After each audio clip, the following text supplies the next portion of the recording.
ஓம்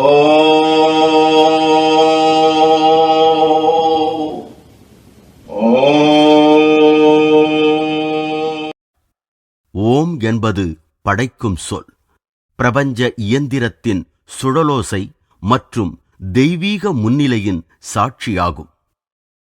இதன் பைபிள் மேற்கோள்கள் பின்வருமாறு: உண்மையும் சத்தியமுமுள்ள சாட்சியும் தேவனுடைய சிருஷ்டிக்கு ஆதியுமாயிருக்கிற ஆமென் சொல்லுகிறதாவது, ஆதியில் ஜீவ வார்த்தை இருந்தது, மற்றும் ஜீவ வார்த்தை பிதாவினிடத்தில் இருந்தது, மற்றும் ஜீவ வார்த்தை நித்திய தேவனாயிற்று. எல்லாம் அவனாலேயே செய்யப்பட்டது, செய்யப்பட்ட எதிலும் அவனில்லாமல் செய்யப்படவில்லை.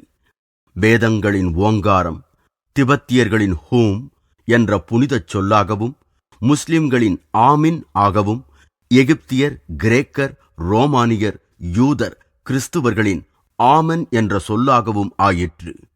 ஹீப்ரு மொழியில் அதன் பொருள் உறுதியான, நம்பிக்கையான எனப்படும்.